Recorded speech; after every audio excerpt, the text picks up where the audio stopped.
So what we are looking at in this developing universal love and compassion is following along with a text.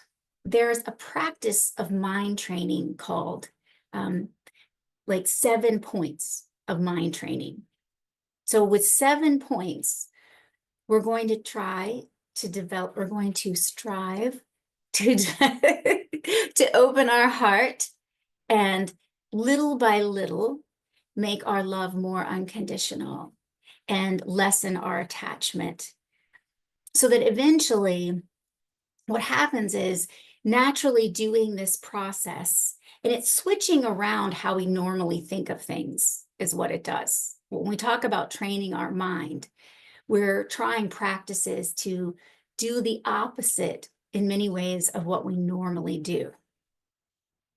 And through the process of that, what uncovers is this natural ability to love unconditionally. You know, enlightenment isn't something foreign, actually. It's, Buddha said, it's our nature, that our nature is to be loving, to be kind, to be compassionate. It's even said that you can destroy or completely eradicate the habit of anger or jealousy or pride. And you kind of see that, right? That you could very slowly erode that habit. Right now, we understand neuroplasticity, that our brains are plastic, not plastic, but they're completely moldable. We can rewire how our brain functions. But Buddhists, we always knew that. Buddha told us we could rewire everything. And eventually, you can rewire your brain so that there is no habit of anger, jealousy, harmfulness even from our mind.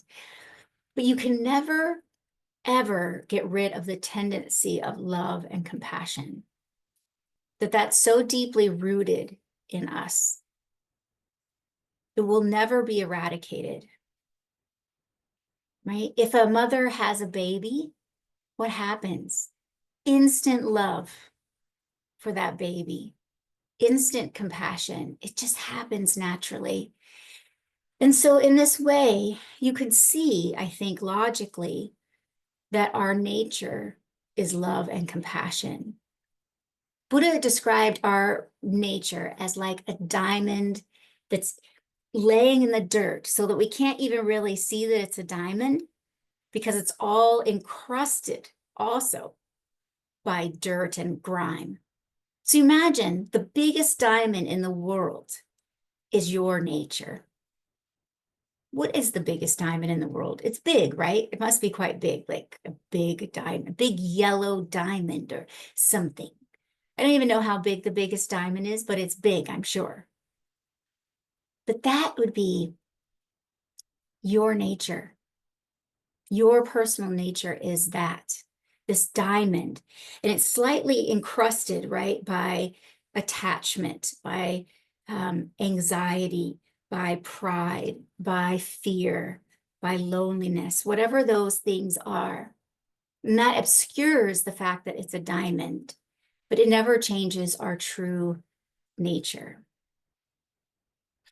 Now, I want to share a few slides with you. I really love this quote by Rumi. Your task is not to seek for love, but merely to seek and find all the barriers you've built up against it. Your task is not to seek for love, but to find all the barriers we've built up against it. This is similar, isn't it, to the diamond encrusted by dirt, right? Just, we have to peel away the barriers. We have to peel away the things that obscure our living in this world in a way that feels really connected, really loving, really light in this world. And the first step of this practice is just simply understanding bodhicitta, what it is, and then looking at the initial barrier to the mind of love, which is selfishness. So we'll look at that, okay? But bodhicitta, just so that you have an idea of this, is the mind of awakening that aspires to attain enlightenment for the benefit of all beings. So bodhi, that word bodhi means awakening or enlightenment, say, and citta is mind, bodhicitta. So this is a mind that longs for other living beings not to have all their various types of suffering that they experience, right? It is a mind that is warm and open and loves all beings unconditionally and wants to help them not to suffer as naturally as a mother wishes their kids not to suffer. We have that feeling about every living being. That is really the first part of bodhicitta, is having that love for others. And that love awakens in us this wish to help them to train their own mind not to suffer, right? Because we realize ourselves, don't we, that as we've been practicing, we are suffering less and less. I mean, isn't that amazing? When you realize over the course of years, your mind is suffering less and less. I mean, this is like wonderful, isn't it? I know. Missy, my partner, she said to me recently, she said, "Do you think we have a smooth relationship?" I say, "Yes, I think we have a smooth relationship." And then later I thought, this is great because it wasn't that smooth in the beginning. I would say, fit. Well, that's, very, I have. there we go. It wasn't that smooth in the beginning. It was, well, there's the honeymoon phase, but then there is the phase, isn't it, that we all go through in relationships where we have to work things out. So for me, I think it is the mind of love that has made our relationship smooth. That is what has done it. We went to therapy early on, very early on, and I realized that I was not a touch person enough. Have you ever been with someone that's their touch is their love language? Well, if you don't know this and you're with a touch person, you have to touch them so much that it's crazy to someone who's not a touch person. I thought I was physically affectionate. Nope. I've got to rub the dog's head and then pet Missy simultaneously as we sleep on the couch. That is probably enough, right? But we don't actually smooth out our relationships with others just by knowing what works and what doesn't in relationships. We have to have the wish to do that, the wish to make effort, the wish to connect, the wish to be vulnerable, the wish to remove our barriers from loving others. Without that wish, nothing changes. You can go to all the therapy in the world and learn what you're doing that is making someone else unhappy. You have to have the wish to change, don't you? That's this mind of bodhicitta. This is how we can understand it where we're at right now, is we are learning how to develop the wish to love others more and more unconditionally. All right. And step one, which I'm only going to briefly introduce today, and then we'll meditate on it, is equalizing self and others. Equalizing self and others.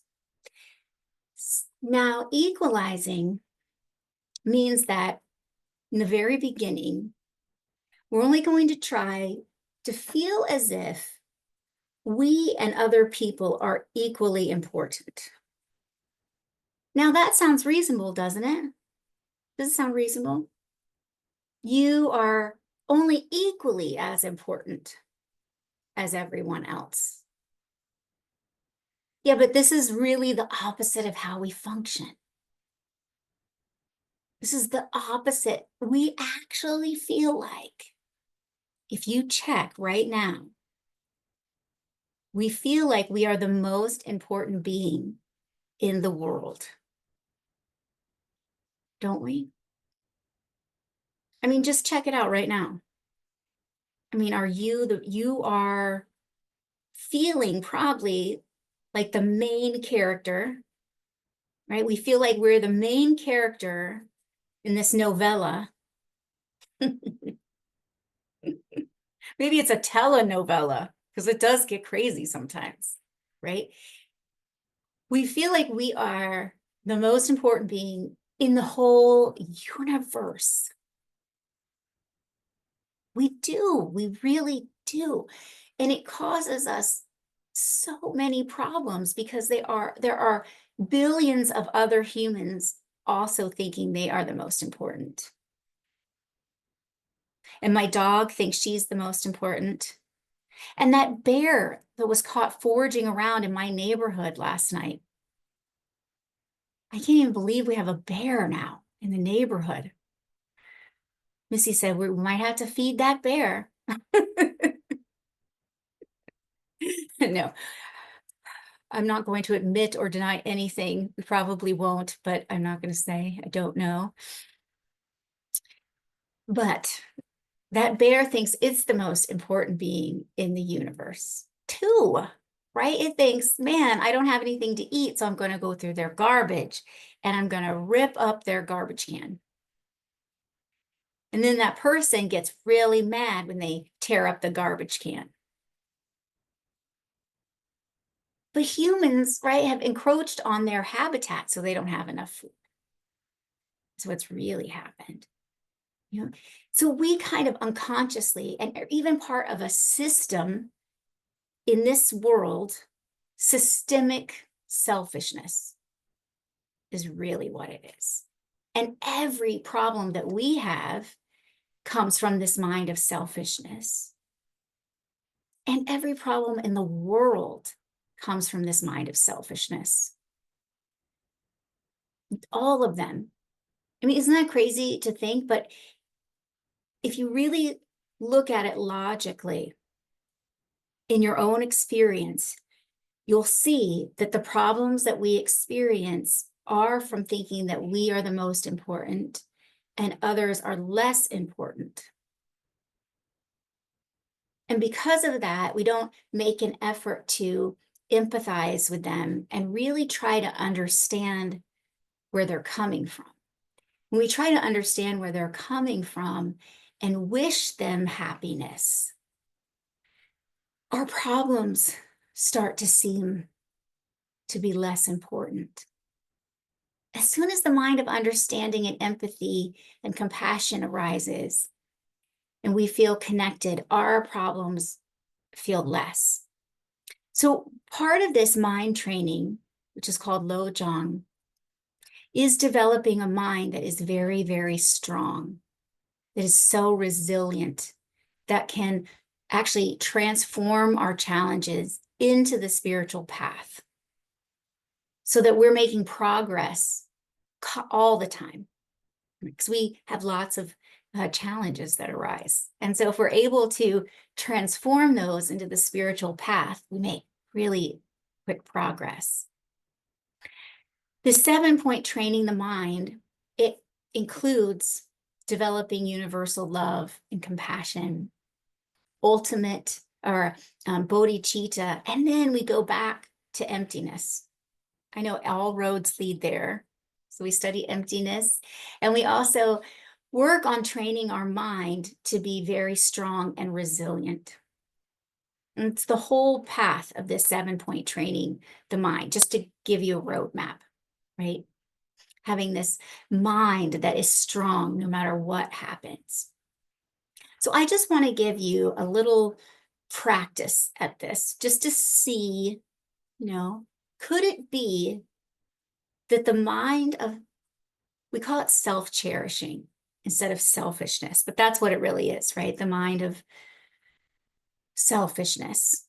The mind of self-cherishing, we use that term because we're going to try to switch it around. And instead of cherishing ourselves all the time, we try cherishing others equally. So we can move our cherishing from self to others. But we know this when we talk about self-cherishing as that selfishness that we all have, that arises and causes us problems all the time. So for instance, when somebody tells me off when I'm driving in a way they don't approve of, or maybe I'm just sitting at the light in a way they don't approve of. This happens to me. I think, what am I doing? I'm only sitting at a light. Surely I can't be doing something wrong like this, but I might be somehow. But there's pros and cons to being a bad driver. And I realize there is one pro today, I realized, because Missy and I really are talking about going on the road with Dharma classes and things, eventually getting an RV. And I said, you're not thinking that I'm going to be driving this, are you? I asked her that this morning. She said, no, nope, not even on the straight parts. Oh, darn. See, if I was a really good driver, I'd be having to drive. But no, I frighten everybody enough to just be a passenger all the time, which really suits me. I've got like a driver for life. Everybody always has driven me. And it's probably because I'm a terrible driver. I don't even think I am, but apparently I am. So when people tell me off, right, because they think I've done something, or when we get frustrated with other drivers, right, maybe that other driver, they always say this, but really maybe the other driver is having some kind of medical emergency and they're just trying to get home or get to a hospital or something. We never know what's going on. And so the mind that comes up, it thinks, no, you're not respecting me. I am important here. Me, being able to get there a little faster is really important. And it's painful, that mind. So if we feel like stressed when we're driving, it's definitely because we think we're the most important driver out there. Right? Selfishness is painful for us, ourselves. Any argument we get in with another person, it's because of our selfishness. We can't help it at this point. We want to protect ourselves. And so to protect ourselves, we get angry. But that mind of anger is a poison inside of us, isn't it? So painful. The mind of self-cherishing, it hurts us as well as others. And the more we can erode that mind of selfishness, the happier we will be. That is absolutely, completely knowable quickly when you start to observe it. And I'm going to challenge you to try to observe it this week. And we're going to start by thinking of a situation with someone else that is fraught with difficulty, right? Just from time to time, there are difficulties, or you feel some nagging resentment towards them, or something to this effect, right? Someone annoys you from time to time. And there's that nagging, I don't like them that much, maybe, or whatever it might be. It could be small things, or it could be a big thing, big conflict that you have from time to time. But I want you to try and just think about it in terms of how they feel, okay? So how we're going to do this is we're going to imagine that we actually pick a person to do this practice with, right? And we see them in the space in front of us, in our mind's eye. Then we imagine that our consciousness leaves our body and goes into their body, so that you're seeing the world from their eyes. This is like walking a mile in someone's shoes, isn't it? You see the world through their eyes. What is it like to be them?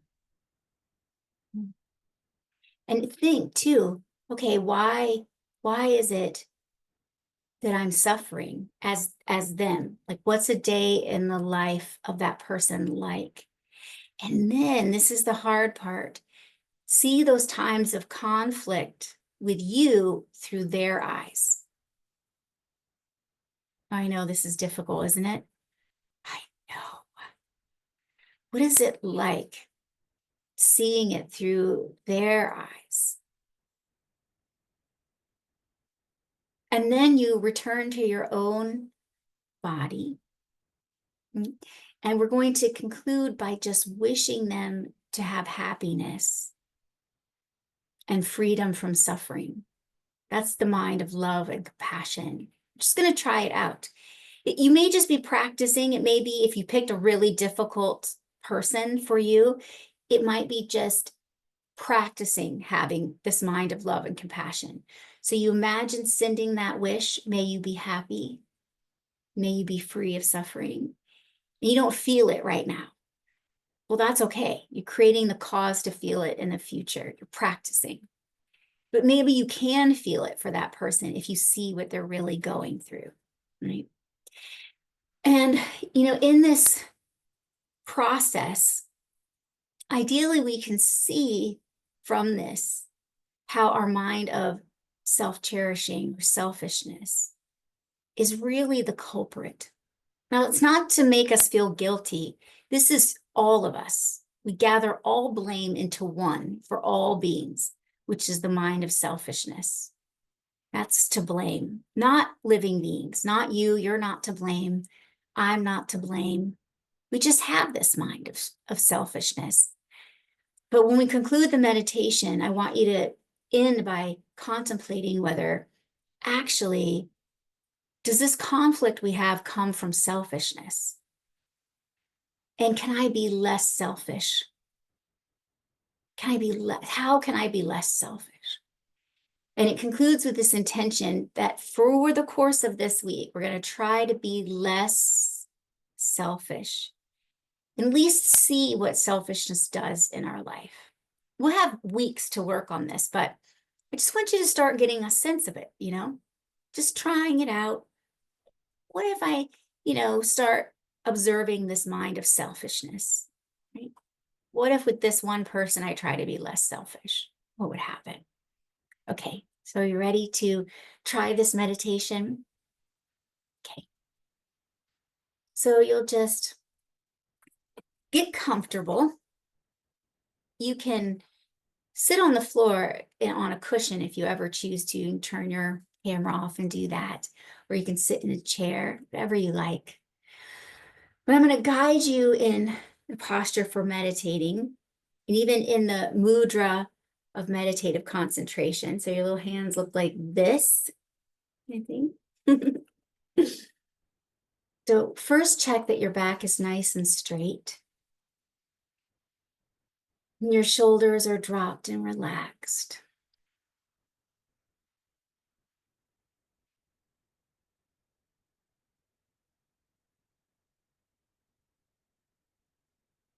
Your eyes are closed.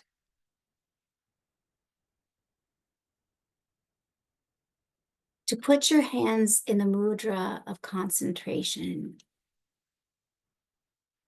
rest your hands on your lap with your palms facing upward. Allow the right hand to rest in the left.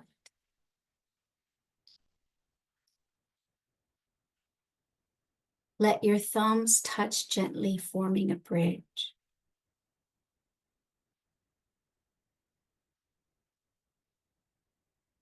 Breathe through your nostrils. Breathe deeply but naturally from your diaphragm.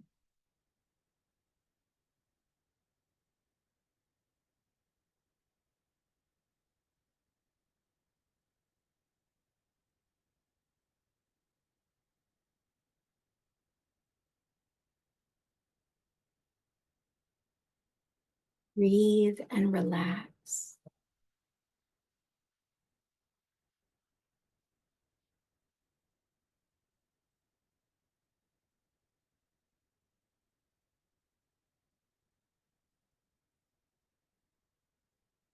Please choose someone to try this practice with.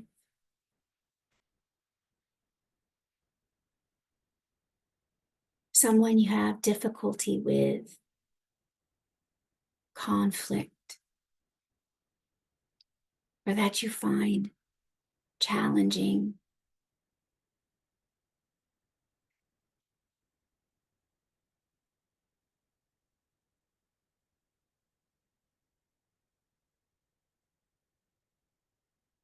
Imagine them in the space in front of you, facing you.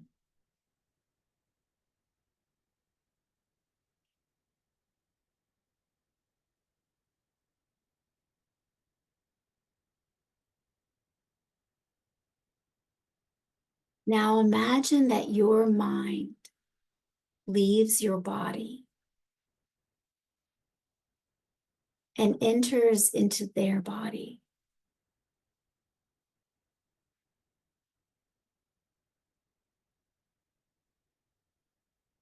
So that now you see the world through their eyes. You're feeling their feelings.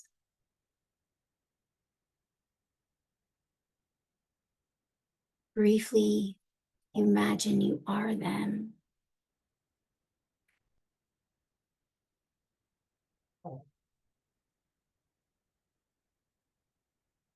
To begin, simply imagine what a day in their life is like.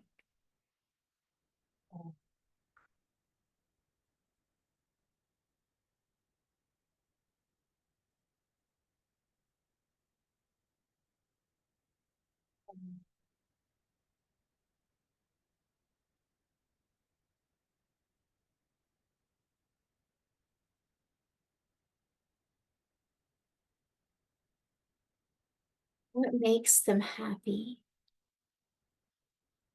What makes them suffer?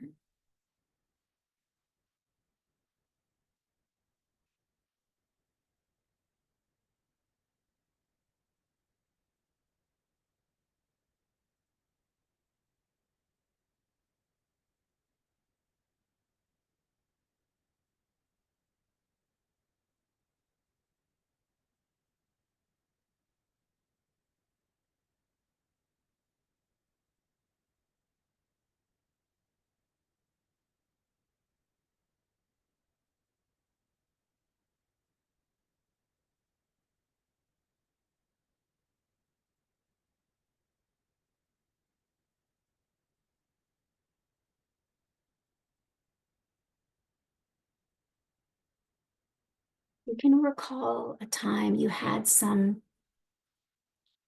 conflict with them. Imagine seeing it through their eyes.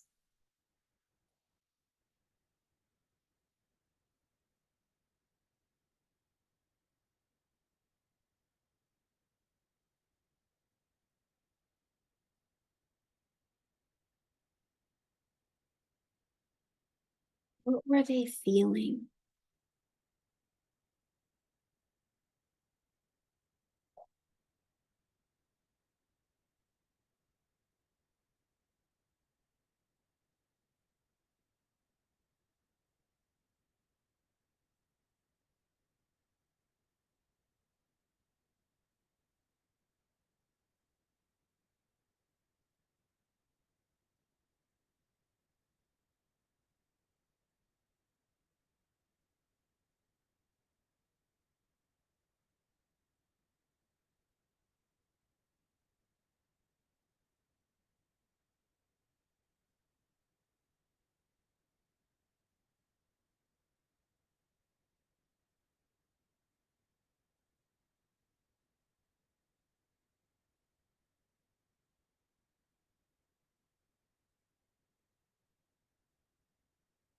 Now return to your own body.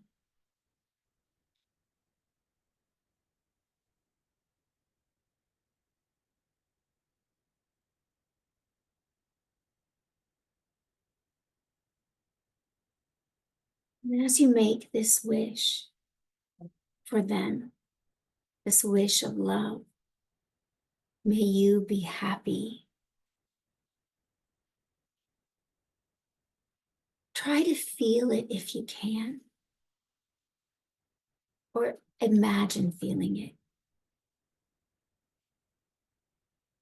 So please imagine light leaving your heart. It's this pure wish. May you be happy.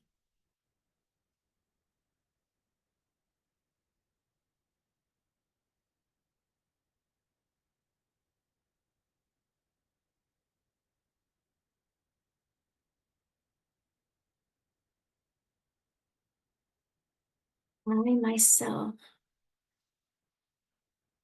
will try to bring you more happiness.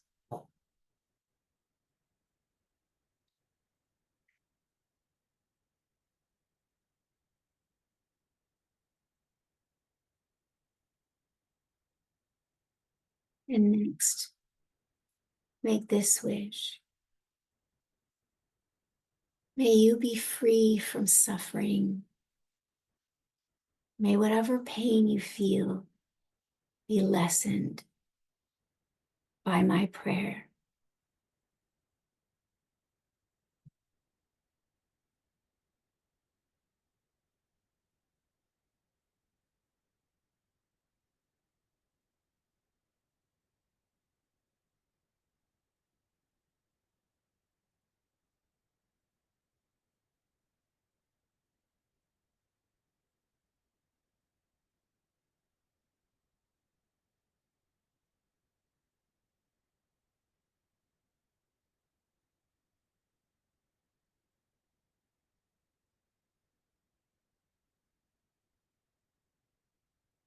In this experience, trying to imagine things from their perspective.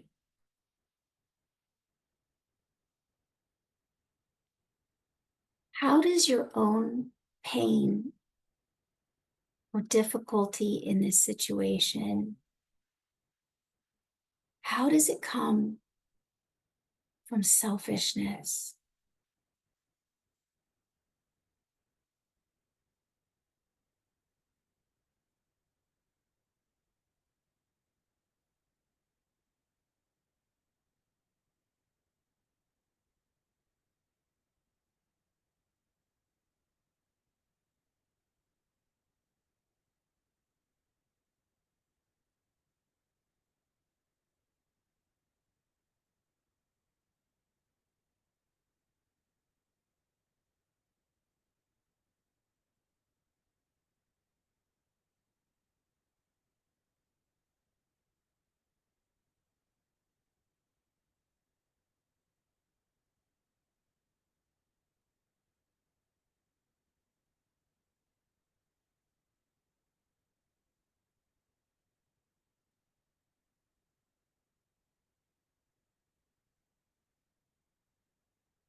Finally,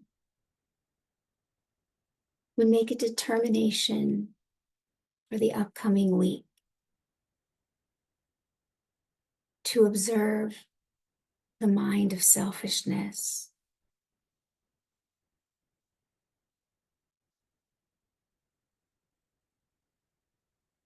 I will be mindful to watch for this mind of selfishness and see what it does in my life.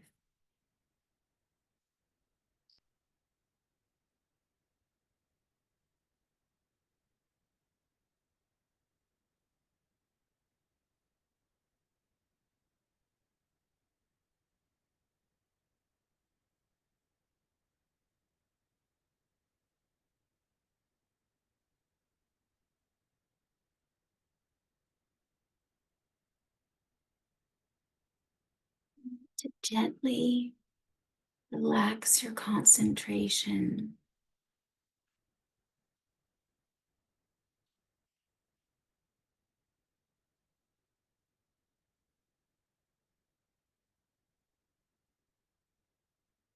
And slowly arise from your meditation.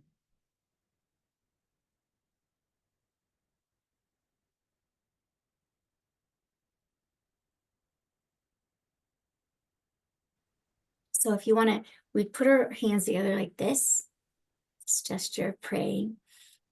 And we dedicate our good karma. Okay, so we're directing it to different things. We dedicate the good karma we created together today and make special prayers for Nanny Pat and Uncle Leonard that have cancer. May they have healing and mental and physical peace.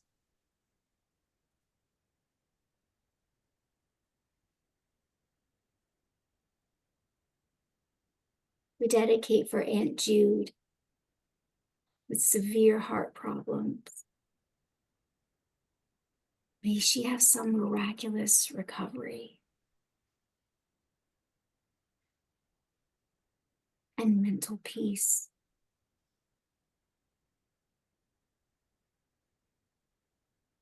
We dedicate for Carol and Susan, who just recently lost their partner of decades, many, many years.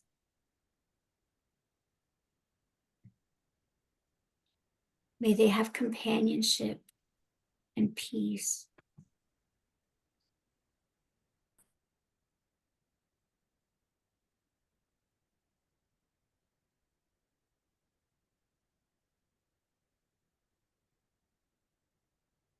We dedicate for all mothers. Mothers being the kindest beings on this earth to us.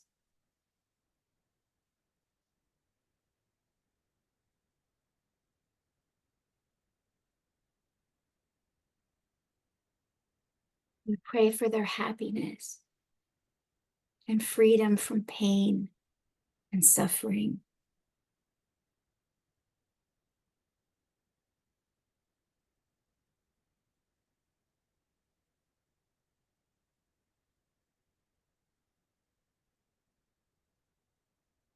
We dedicate for our own enlightenment. May we quickly realize the light of our true nature. And we dedicate for all living beings. May all beings attain enlightenment without any exception. May all beings realize the light of their true nature.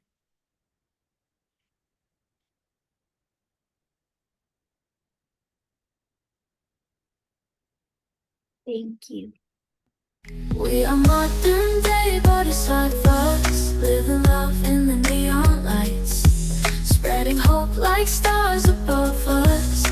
In the dark we ignite the night. We are modern day bodhisattvas, living love in the neon lights, spreading hope like stars above us. In the dark we ignite the night.